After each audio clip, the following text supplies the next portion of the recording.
This episode is sponsored by Cohesity. Cyber resilience isn't just about getting systems back online. It's about keeping your business operating when disruption strikes.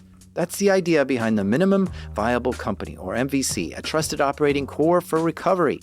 Cohesity built the MVC to help organizations identify the essential applications, data, people, and processes required to serve customers, maintain communication, protect revenue, and meet critical obligations. By restoring this trusted operating core first, organizations can reduce downtime, accelerate recovery, and maintain continuity while broader restoration efforts continue. It also provides a clear recovery target, enabling teams to focus resources where they will have the greatest business impact. Learn more at cohesity.com/resilience. That's cohesity.com/resilience. Cohesity, resilience everywhere. Before we get started, if you haven't already, go back and listen to episode 28 and 29 before this one. It's a little series on the Middle East here, and it's meant to be listened to in that order. There are some hacker stories that really scare me, and this is one of them. This one had a potential of causing a worldwide economic crisis. The world's governments are growing in sophistication, and they're training their troops to hack, and they're building cyber weapons. And while governments are hacking into other governments, sometimes governments hack into private companies or cities' infrastructure. Our electrical grid and food supplies weren't built to withstand a fighter jet bombing them. But should they be built to withstand a nation-state actor trying to hack into them and destroy them? Maybe. These are true stories from the dark side of the internet. I'm Jack Resider. This is Darknet Diaries.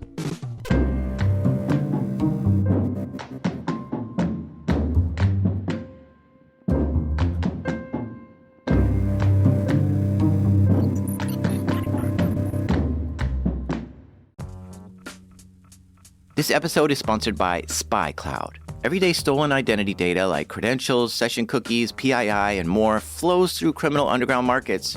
Most companies don't know what's been exposed until it's too late. For the last decade, SpyCloud has existed for one reason: to disrupt cybercrime and end criminals' ability to profit from stolen data. That mission has never been more urgent. SpyCloud's latest idea has been to recapture darknet data from successful phishes, info-stealer malware, combo lists, and breachers to put it to good use. They transform it into automated identity threat protection using advanced analytics and AI to protect workforce, consumers, and supplier identities from authentication bypass, session hijacking, account takeover, ransomware, and fraud.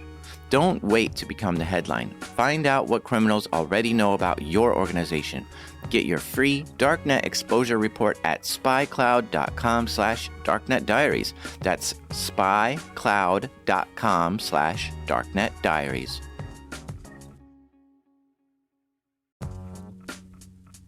This episode is sponsored by Delete Me. Have you ever thought, I should really be doing something to protect myself from stalkers, scammers, and hackers, but you're not sure what? Here's what you should do. Go to www.joindeleteme.com/darknetdiaries and enter code DD20 and you'll get 20% off Delete Me. And a few years ago I signed up and Delete Me got busy scouring the internet for my name and gave me reports on what they found and deleted stuff. Take control of your data and keep your private life private by signing up for Delete Me. Now at a special discount for my listeners, get 20% off your Delete Me plan when you go to www.joindeleteme.com/darknetdiaries and use promo code DD20 at checkout. The only way to get 20% off is to go to www.joindeleteme.com/darknetdiaries and enter code DD20 at checkout. That's www.joindeleteme.com/darknetdiaries, code DD20. Oh, so you know what's funny? Not too long ago, we heard the news that Apple was the first company to have a net worth of $1 trillion. It's funny because it's not true. Apple's worth that much, but it's not the first company to be worth $1 trillion. There's another company that's worth 2 to 10 times more than Apple. What is it? Saudi Aramco. You may not ever have heard of Saudi Aramco before, and neither did I until I started researching the story, and that's because they don't sell to consumers. Instead, they sell to manufacturers and distributors. So what do? Saudi Aramco is one of the largest oil and natural gas producers in the world. It controls massive amounts of oil reserves. It drills it and ships it all over the world. Saudi Aramco may be the most profitable company in existence and produces 25% of the global oil. It's not a publicly trading company though, so we really don't know how much it's worth. Because Saudi Aramco is huge and operating globally, it has a lot of computers. There are pump stations, plants, shipping terminals, logistics centers, laboratories, research and development centers, and storage facilities. And let's not forget the teams it takes to run it. There's an HR department, IT department, marketing, truck drivers, mechanics, engineers, public relations, finance, drilling teams, and advisors. Add all that up, and Saudi Aramco has over 50,000 employees. Now imagine how many computers there are at a company that has 50,000 employees. Not only do a lot of them have individual computers to work on, but there's a lot of servers, domain controllers, email servers, SharePoint systems, file servers, and more. In 2012, Saudi Aramco had over 40,000 computers in their network worldwide. Now I say 2012 because that was when the most profitable company in the world was hit with the most devastating cyber attack any company has ever seen. To really get into this attack, I brought in Chris Kubeka. And we'll understand more about her and her role in this attack later, but for now, we'll have her explain what happened. Saudi Aramco, like any other oil and gas and energy company, their primary, jewels, what makes them money is their industrial control systems, pumping out oil and crude out of the ground. And when your primary profit is driven by that, that's where you put your security. That's where you put your attention. And unfortunately, they did not put very much of any real attention on the IT side. However, what happens is IT and industrial control systems are connected. In the case of Aramco, and at that time, it was okay for an extremely flat network across all of that. Think of a flat network like the hull of a ship, but it's just one big empty space in the hull. So if the boat hit a rock and made a hole in the hull, the water would fill up the entire hull and sink the ship. But some boats are designed with compartmentalized hulls. So if water were to get into one section of the hull, it couldn't possibly fill up the rest of the boat and still stay afloat. In your network, it's good practice to compartmentalize it. So if a hacker gets into one section of the network, they only have access to that section. And in the case of Saudi Aramco, because their network was flat, once you got into any part of the network, you could get to anything, anywhere. And Saudi Aramco has offices and locations 60 plus around the world in far-flung locations. There's one location you have to take a ferry for 8 hours in Indonesia to go to an island. The attack hit in August, but they had already gotten into the systems around April to May. The attackers likely got in through a phishing email. This is where they'd send a specific employee an email with an interesting attachment or link. And since the employees had no security training, it was probably not that hard to get one of them to click a link or open an attachment. The other part of this equation is that the employee's computer had to not be fully patched. So for instance, the attackers would hope they're running an older version of Microsoft Word or Adobe Acrobat that has known vulnerabilities. So when the user would open the Word document, the file would attempt to exploit one of these known vulnerabilities to gain access to the computer. And if successful, it would open up a reverse terminal back to the attacker.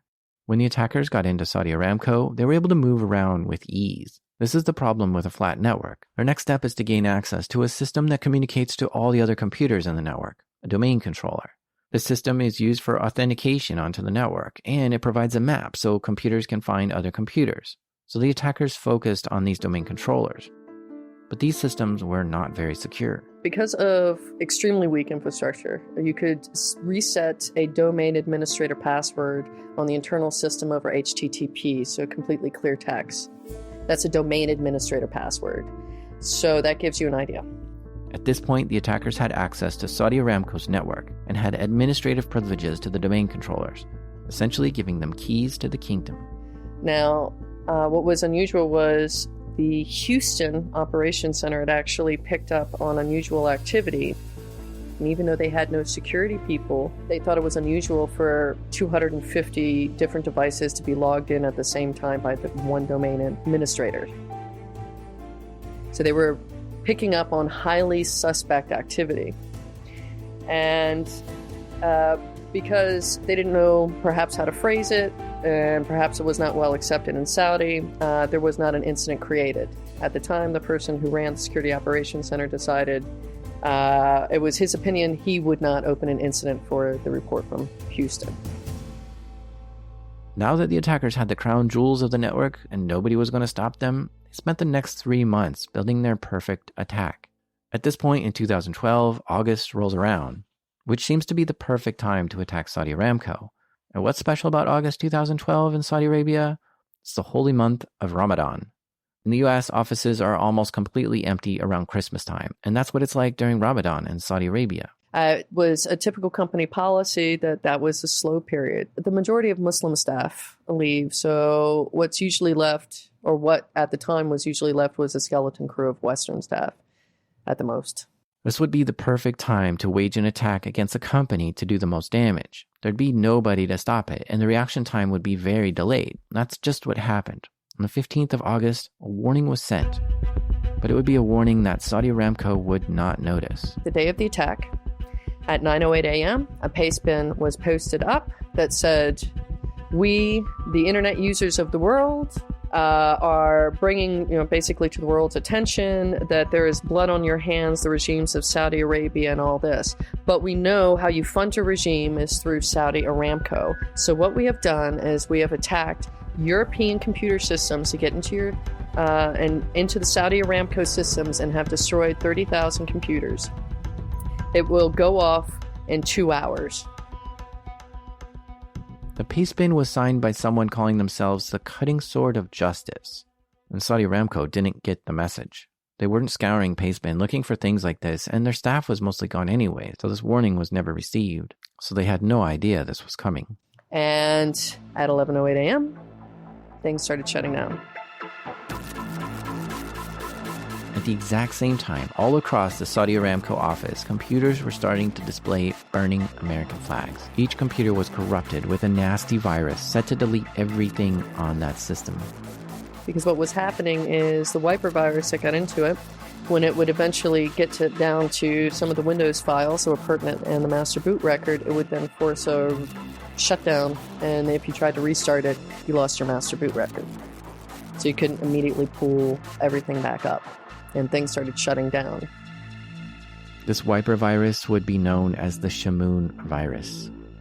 It was a logic bomb set to go off at a particular time on a particular day. A logic bomb is a virus or program that's set to trigger when a certain condition occurs.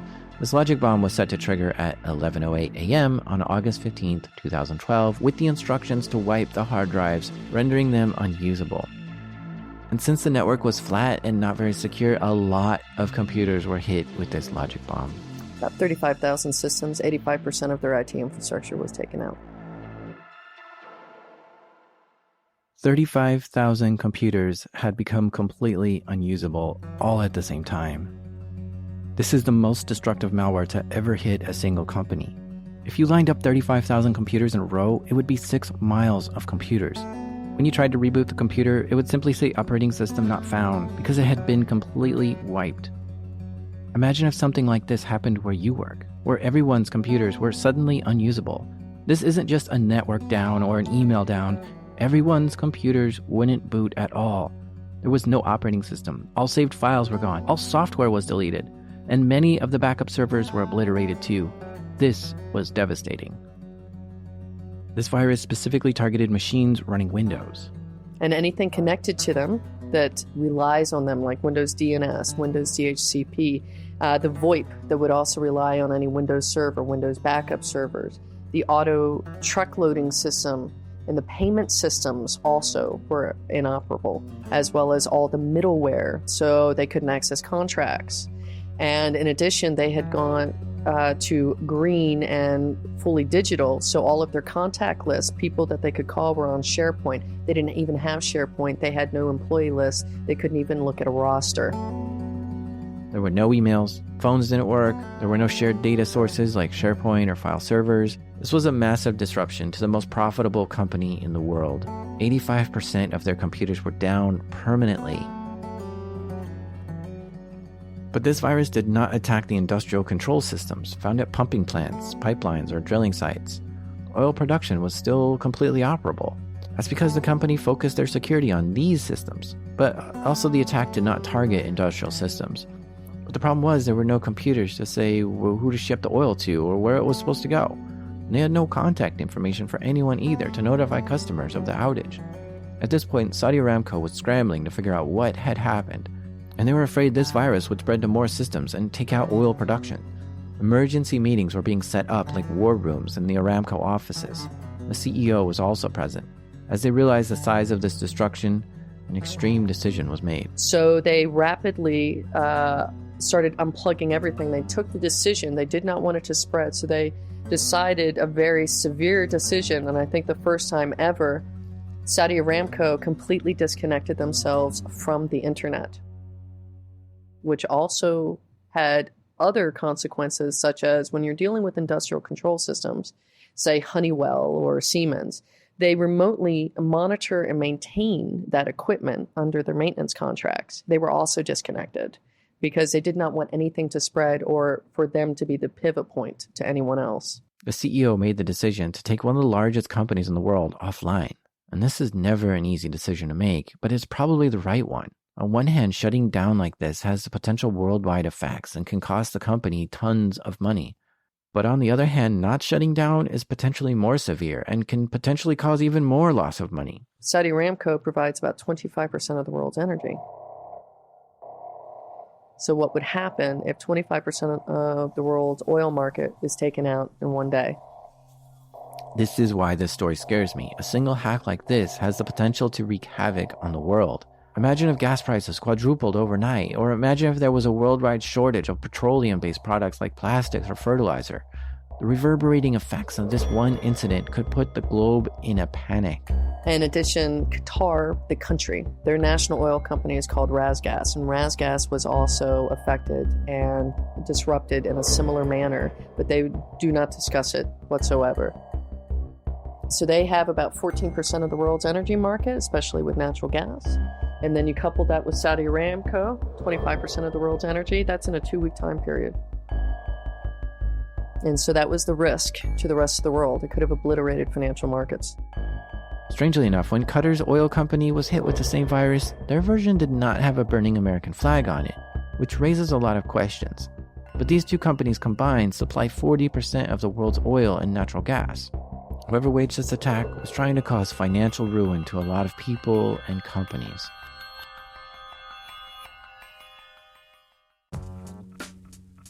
This episode is sponsored by Vanta. What's the one thing in business that's spreading as fast as AI? AI risk. Every new tool your team signs up for, every vendor that turns on AI features, every new integration, each one is an opportunity for something to go wrong. And most security programs weren't built for AI's pace of growth. Enter Vanta. Vanta is helping companies like yours watch for the risks that show up between audits, across your vendors, your AI tools, and your whole environment. How? The Vanta agent works like a 24/7 GRC engineer in the background, finding issues, drafting fixes for you, and cutting vendor assessment time by up to 50%. Whether you're a fast-growing startup or a global enterprise, Vanta is here to help you automate your security and compliance and earn and prove trust. Get started today at vanta.com/darknet. That's spelled VANTA. Vanta.com/darknet.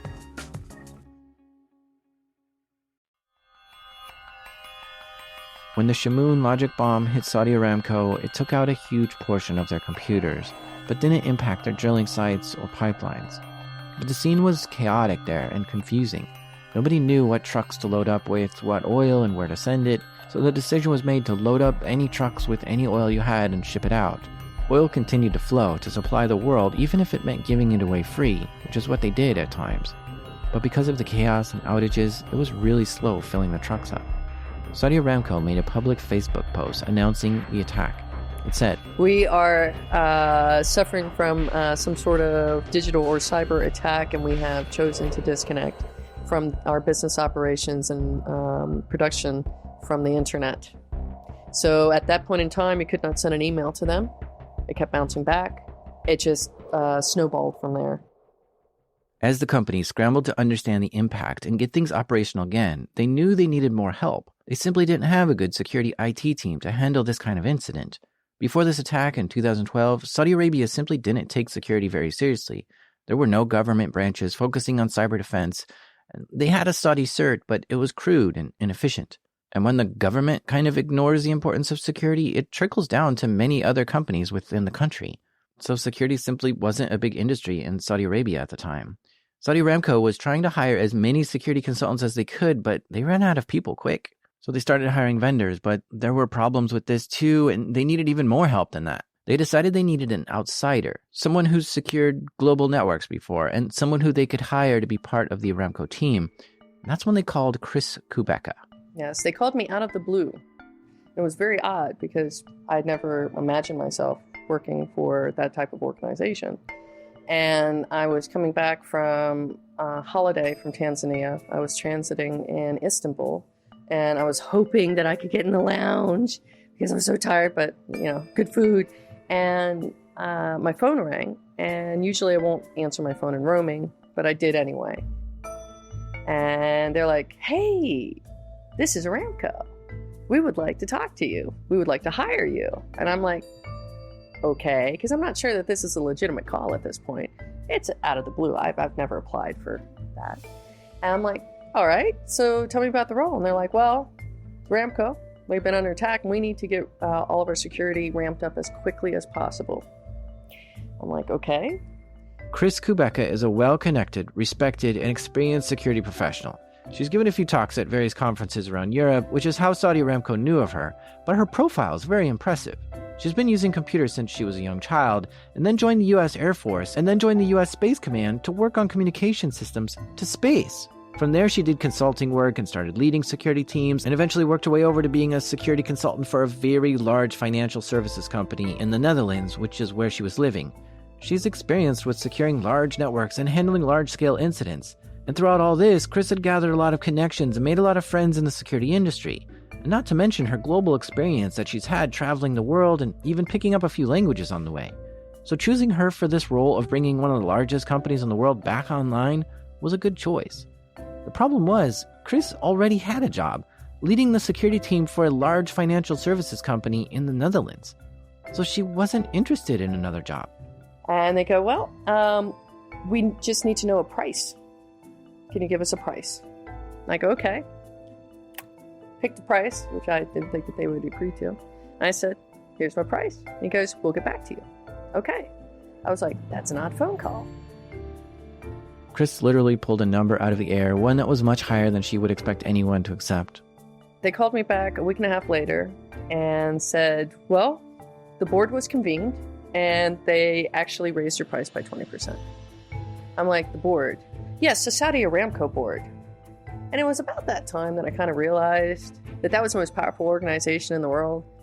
And they convened a board and gave me an additional bump up from what I had asked for. And they definitely wanted me. And it was also at that point I said, I know my name is Chris. I know I don't have a very high voice, but you do know I'm a woman, right? They're like, yes, we do. I'm like, okay. And I go, well, I have a position. And I go, well, don't say no, just say maybe. And I go, okay. Chris listened to the Saudi Aramco team and heard firsthand the total destruction that was caused. And the recruiters were so happy she was considering the role. They had basically said, you can hire whoever you want. You can basically have, like an unlimited budget. They can have like 20,000 euros every year for training so that they're always trained up. And I was very excited to be able to build a world-class team to tackle this chaos.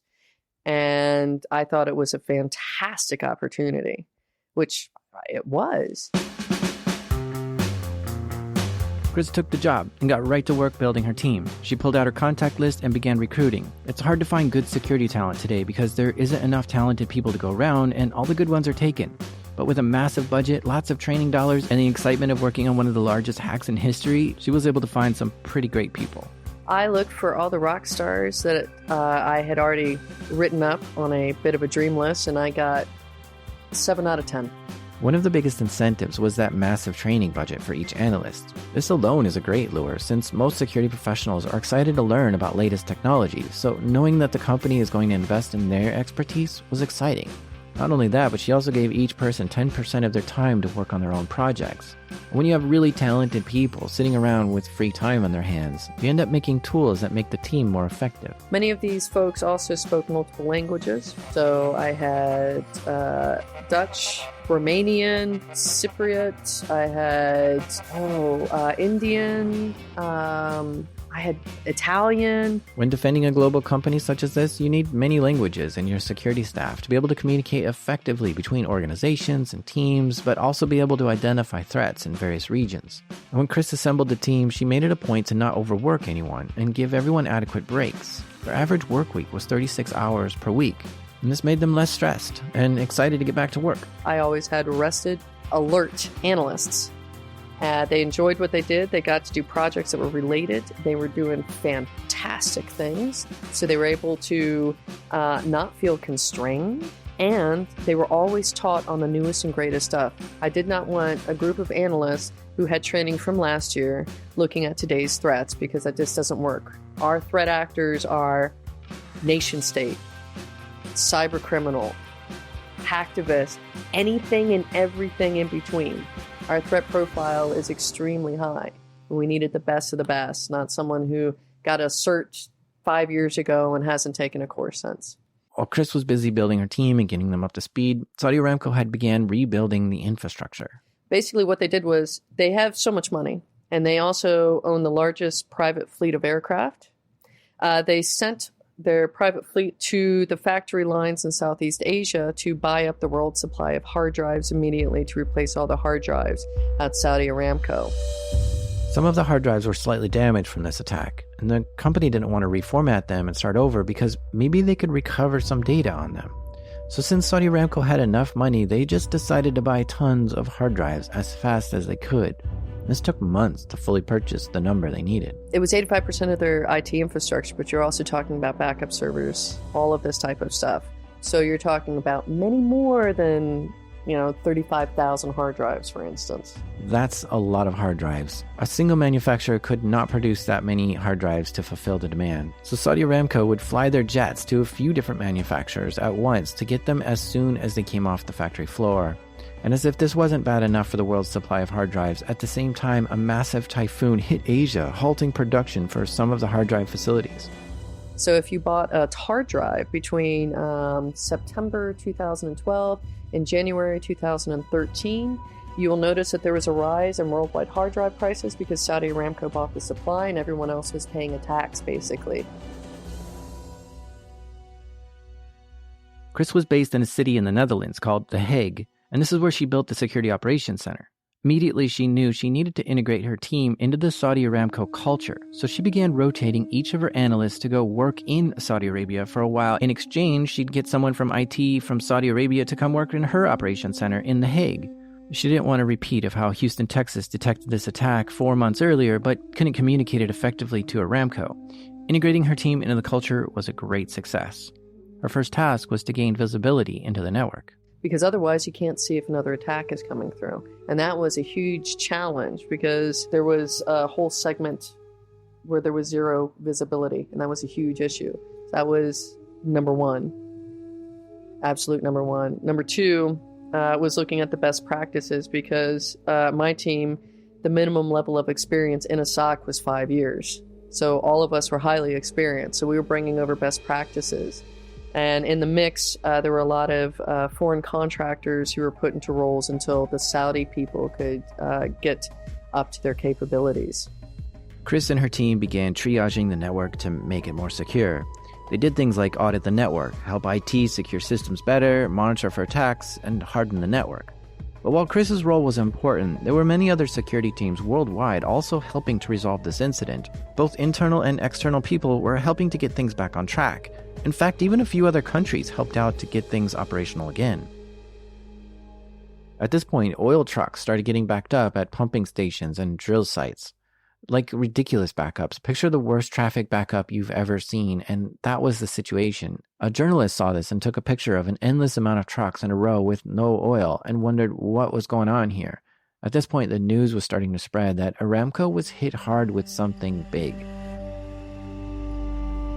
The attackers continued to attack the infrastructure, and Saudi Aramco had to disconnect from the internet 3 times. They thought that they were up, they got everything up and running, and then the attackers launched a massive DDoS attack against them.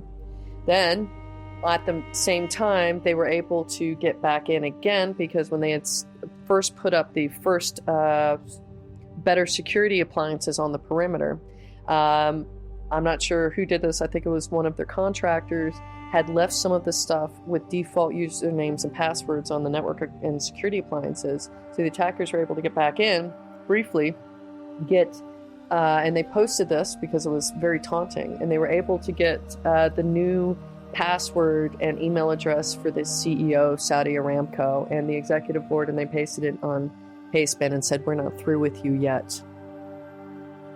This pastebin was also signed by the cutting sword of justice. And this is when Saudi Aramco started noticing not only this pastebin, but also the previous ones posted on the day of the attack. Chris and her team continued to defend the network and find any vulnerabilities and patch them. This took a lot of work to get things operational again. About 3.5 months to really get back to normal. And that 3.5 months was basically working with an unlimited budget to get things back on track and oil flowing properly. If this company didn't have a budget like that, this would have either destroyed the company or degraded it for years. Another thing worth mentioning here is that Saudi Aramco is very adamant about not buying any Israeli-based software. For instance, firewalls made by Check Point are never an option for securing the network because Saudi Arabia really doesn't like what Israel's done to Palestine. And since Check Point firewalls are made in Israel and started by a former member of the Unit 8200, the Saudi government won't buy their products. And I suppose it makes sense if you know a country is spying on you and former military spies make a firewall, you probably don't want to buy that firewall for your network. But even when Saudi Aramco had things back up and operational, there were still problems that would occur. The employees, this was one thing I found very unusual. Because there had not been any, say, security awareness training for them before the attack, when the employees came back, they didn't really want to touch a computer. They were kind of afraid. They're like, oh my God, what if I'm the one that opens the email attachment and then brings the system down because of a phishing attack? And so there were people who didn't really want to use the systems. And I can understand. And it also took time after the attack. You then have to, you need the people on the computer systems, not in the security awareness programs, but you also need them in there. So what do? Do you get your operations back first? And these people are like, I'm not opening any emails. You have to open my email. No, so it was. It's almost like they got a post-traumatic stress disorder from the cyber attack. And it was very, very unusual. If I was a psychologist, I would love to do some sort of paper on the topic. Once things started settling down, Saudi Aramco government began looking into who conducted this attack. The pastebin messages were signed by the Cutting Sword of Justice, which appeared to be an activist group, but some of the messaging in there was suspicious. The Shamoon virus was also analyzed thoroughly to look at traces of information that could lead to who wrote it. Combine this with the additional logs and forensics data, and the picture started to become clear. According to the Saudi Arabian government, it was the country of Iran. There are a few theories as to who was behind this attack. It could have just been a group of people wanting to drive up oil prices, or actually an activist group mad at Saudi Arabia. We don't know all the details, or exactly who and why, but some security researchers believe this was a retaliation from Iran because of the Stuxnet attack that hit their nuclear facilities. But if the US and Israel attacked Iran with Stuxnet, why would Iran attack Saudi Arabia in retaliation? This is a very complicated question. The first clue is that the Shamoon virus had a burning American flag on it. And Saudi Aramco was actually started by an American company. First, it was started by the Standard Oil Company of California, and then it eventually changed its name to Aramco, which is short for the Arabian American Oil Company. And from there, the Saudi government saw how profitable it was and fully took over the company. And today, this is where the bulk of Saudi government money comes from. So you can see Saudi Aramco has a deep connection with the US. But the US relies heavily on oil from Saudi Arabia. So impacting the oil supply to America could cause financial ruin to the US, bringing a lot of businesses to a halt. Additionally, Iran and Saudi Arabia have long-standing feuds between them. They often argue about politics and religion. But the thing is, the Iranian government never took credit for this attack. So if they did this as a show of force or some kind of saber rattling, why wouldn't they take credit for it? There were some news articles that stated Saudi Arabia captured and arrested dozens of Iranian spies not long after this attack. It's unclear, but it's possible these spies were somehow part of this hack, possibly doing reconnaissance or doing some sort of social engineering to get internal information about Saudi Aramco. Over in Iran is the Islamic Revolutionary Guard Corps, or IRGC. This is one of Iran's armed forces, and it has over 100,000 people. In the IRGC is the intelligence gathering units, which is where we presume are a number of hackers working for the Iranian military. In fact, one IRGC general stated that they have the fourth biggest cyber army in the world.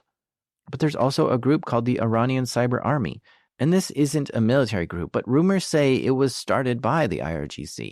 This hacker group has pledged their allegiance to the supreme leader of Iran, and they conduct hacks to help Iran out. It's a very secretive group, but it's possible they do some of the more dirty work for the IRGC, so the Iranian government can claim that they didn't do it. This incident with Saudi Aramco is known as the Shamoon Attacks 1. There's now Shamoon Attacks 2 and 3 that are still ongoing against Saudi Aramco and Saudi Arabia, especially hitting Saudi Arabian critical infrastructures and airports have been affected. So it is still ongoing. The thing is that nations aren't even at the point yet of being able to talk about what cyber capabilities they have, much less be able to have an open conversation of how to conduct cyber warfare between nations. Many countries are developing cyber capabilities, and they're watching big players like the US on how to conduct themselves in this space. And seeing things like Stuxnet leak and the US denying it just makes these countries follow suit and also conduct ultra-secret missions. We're still in the first generation of this new weapon, and when things are this new, there aren't any rules or regulations yet. There isn't any playbook or proper way to conduct yourself. And because of all that, it will be abused. Nations will do whatever they want, whenever they want, because that's just how it is right now. It's naive to think nations aren't constantly spying and infiltrating on each other using cyber weapons, which is probably why when there's an attack like this, it's not treated like an act of war, because we don't know what a cyber act of war looks like yet. When we see mass casualties from a hack and a nation claims responsibility for it, then I think that'll be one. But in this case, some computers were damaged and an unknown group claimed responsibility. And somehow this didn't cause a worldwide panic in oil prices, and everything went back to normal in a few months. Before this event, the Saudi government didn't put a lot of effort into their cybersecurity program. And to me, it's crazy to think of a nation such as this not paying that much attention to online security. But since then, in 2017 is when they launched their Saudi National Cybersecurity Center, which is a government-ran organization built to protect their critical infrastructure and government from cyber attacks. This has a great trickle-down effect to the whole nation because security really does have to start at the top of any organization, including an entire nation. So now many more organizations are also taking security seriously because the Saudi government did. The operations center that Chris built in The Hague is still up and monitoring Saudi Aramco, but she's since moved on to higher profile projects. And here's a bit of advice from her on how to prepare yourself for an incident like this. Digitization is fantastic, but in an emergency, you always need a paper copy of contacts. That's a very good idea. We also carried coded contact information cards in our wallets in case of emergency, so that we could have a very, very quick response. That was one of the big things that was lost during the attack because you couldn't even get a phone number. And also printed out playbooks, so in case of emergency, it's a calming factor that you can hold something in your hand and look at it. And even though it's not going to match up perfectly, it helps you from losing your sanity. And you can go off of that. And having those printed out and contact cards are invaluable in the case of any incident.